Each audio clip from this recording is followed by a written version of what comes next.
The gates of paradise were closed. For the first time, humanity had to survive on a hostile earth. Adam and Eve carried the heavy memory of what they had lost.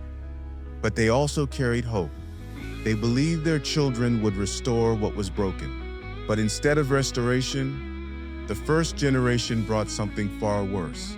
Before the flood, before the rain, there was blood. It began with two brothers. Cain, the firstborn, was a man of the earth, a farmer who fought the ground for every harvest. Abel, his younger brother, was a shepherd, tending to his flock. The time came to give back to the Creator. Cain brought some of the fruits of the soil, a casual offering. But Abel brought the fat portions from some of the firstborn of his flock. He gave his very best. God looked with favor on Abel, but on Cain, he did not. Cain's face fell. The very first root of bitterness took hold. God warned him, saying, "If you do not do what is right, sin is crouching at your door. It desires to have you, but you must rule over it." Cain did not listen. In the silence of the field, the first man died at the hands of his brother. When asked where Abel was, Cain uttered the infamous words, "Am I my brother's keeper?" The earth, which had swallowed Abel's blood, cursed Cain. He was banished, wandering east of Eden into the land of Nod. Centuries passed. Adam and Eve had another son, Seth, to replace Abel. But as humanity multiplied, so did the darkness. Cain's descendants built cities, forged iron, and created music, but they also perfected violence. The world became loud.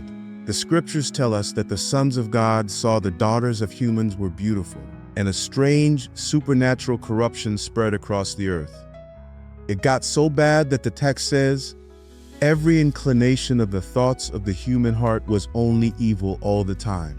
The Creator looked at the world he had made, a world of beauty, and saw only violence. His heart was filled with pain. He decided to wipe the slate clean, to unmake creation. But there was one man. Noah found favor in the eyes of the Lord. In a world screaming with chaos, Noah walked faithfully with God. God gave him an impossible task: build an ark, a vessel large enough to save his family and two of every living creature. For decades, Noah built. Imagine the ridicule. Building a massive boat miles from the ocean, warning of a disaster no one had ever seen. It had likely never even rained before, not like this, but Noah didn't stop. And then the animals came. Driven by instinct, they marched 2 by 2. They entered the ark. Noah and his family followed. And then the most terrifying moment occurred. Noah didn't close the door. God did. The fountains of the great deep burst forth. The floodgates of the heavens were opened. This wasn't just a storm.